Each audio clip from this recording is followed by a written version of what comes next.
Hello, this is Box of Random, and today I'll be attempting the one-line challenge. So for this picture, this is my final picture. I have a bunch of practice pictures that I'll show you in the end. And for some reason, I decided to start with the hat and the hair. And I mainly did this because when I drew the eyes first, which I usually do, the face got a little bit too big. So I decided to do the hat and the hair first so I could put some limits on where the face is and plan out better where the eyes will be without actually picking up the pen and planning it out. So I started, the hair was a little bit too short, so I will go in later and lengthen the hair. But I was sort of trying to draw a character from a book that I was reading, where in the end, the main character braids her hair and puts beads in her hair before a big race. And so I'm sorry about covering up the picture. For a lot of the video, I'll be covering up the part where I'm drawing because I'm still new to YouTube and I don't really have that much practice with drawing and letting the camera see what I'm drawing at the same time. So now I'm just doing the eyes and the nose, which took a long time to perfect because the eyes, there are so many different ways to draw eyes, and especially to draw a lot eyes in one eye, you have to adapt each style. So I was trying to figure out what style of eyes would work the best with one-line drawing. And I'm deciding to use the style that I sort of adapted from a YouTube tutorial that I watched. And I'm just lengthening the hair. So I'm starting to get to the point where I'm just really putting in details. And I'm doing this because I need to decide how to get to the mouth. Because there are several ways that I end up doing in the practice drawings. So the two ways that I figured out were to go from the nose and make a line down from the nose to the mouth, which I ended up doing. And the other way was to make a little curve on the bottom of the chin and then go to the mouth through that. So I ended up doing this because it just worked best for me. And then I lengthened the hair on the other side. And then I just started putting details in, like braids and like beads in her hair. And that's pretty much the end of the sketching part of this video. I also decided somewhere around this point that it would be fun to color this one in because it'd just be a fun way to finalize the drawing, show that this was the one-line drawing. And so I was sort of deciding the coloring scheme because this was a very simple part of the video, just putting in the dots for the braids. So I ended up deciding on having red beads, red hat, and red shirt because I have another video in my sketchbook that my dad has been pushing me to redraw to sell. And I'm trying to sort of redraw that in other sketches, and she has a red hat and a red dress. And I'm almost done with this part. And I'm just sort of like figuring out if I want anything else. So just keeping my pen on the page just in case. And I realized at this point I'm just going over stuff, so might as well just finish the sketching part. And now I'm just really quickly going to get my markers. And here I am. I'm using Smart Art markers because they're not too expensive and they're pretty neat. And they also use the marker names. This is 26 Pastel Peach. And I found that Pastel Peach and another color called Salmon Pink are really good for skin color, especially when used together. The Smart markers, though, are also alcohol-based, so they blend really easily.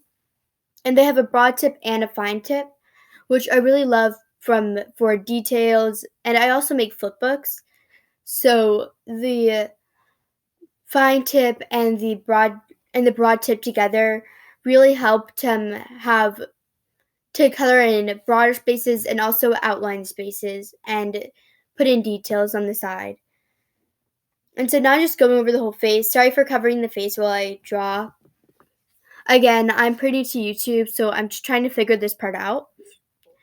But I also realized at this point that I really wasn't thinking. I did not mean to draw her skin tone this color because the character has a much different skin tone and it describes it in the book.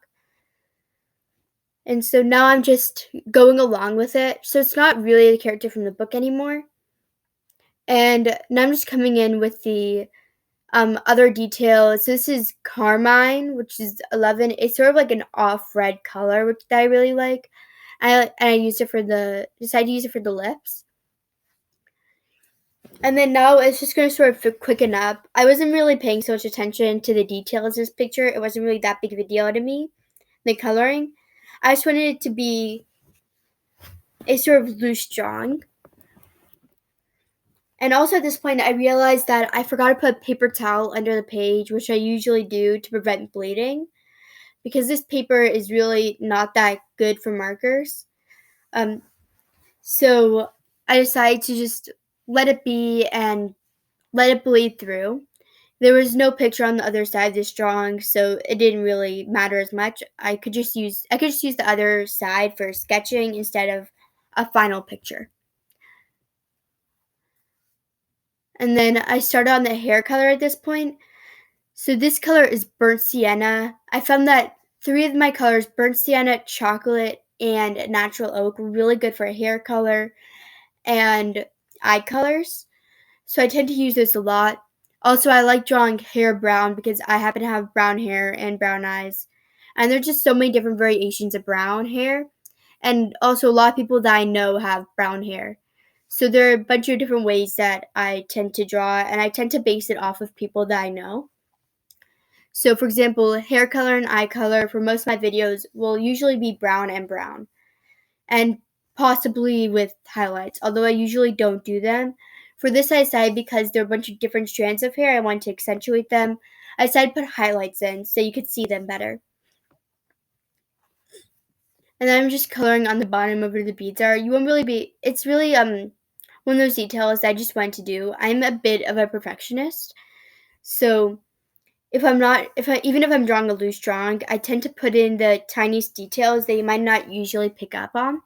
I would have outlined the whole face, but I ran out of ink in my black marker recently, so I need to get refills for that before I do any of the black things. Which I'm actually really glad that I ran out of the black, because if I didn't, then I'd probably have gone over a lot of the sketch and put in more details, which would have, I guess, sort of taken away from the one line drawing challenge. So now I'm just putting in the rest of the hair. I'm really just coloring in the details at this point. It's not even really nothing that I'm going to color in after this is really going to be big things that change who the character is. It's just details that I decided would be fun to add in. And after this, I'm pretty much just drawing the hat and the shirt, which I've already decided would be red. And so first I'm just going to color in the eyes. And I decided to color in the eyes a natural oak color. And the natural color is literally what it sounds like. If you have an oak table, that's what it looks like. And I would have gone over the peoples, but again, I ran out of ink in my black marker. And so now, this is the last part of the video. I will show you some of my practice drawings after this. And then you'll be able to see how I was experimenting with the eyes and the mouth and also the hair and shading. Because I was just trying to figure out how I'd go about making a one-line drawing. So now I used my carmine for this part of the hat, and I decided that'd be fun to make it 2 different colors. So I'm also using geranium, which is a really red, and I just used it for the other parts of the hat and the shirt. And it's not really that big of a deal. You can't really tell the difference so much until it dries a little bit.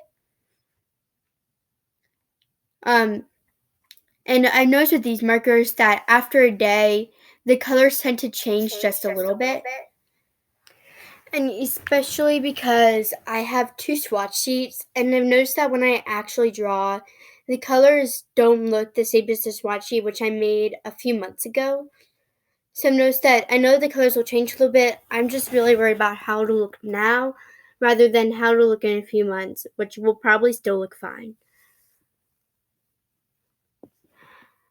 And this is pretty much the drawing. I hope you like it. I'm just going to show you a few practice sketches that I did in a couple seconds. Like here, this is the first one that I did. I don't know, I sort of got carried away with that one. And then I started making them more simple. For example, this one is just a girl. And then, yeah, this one I was really practicing shading. And this one I would have colored in, but I ended up coloring it in with a pen instead. So please subscribe, like, and hit the notification bell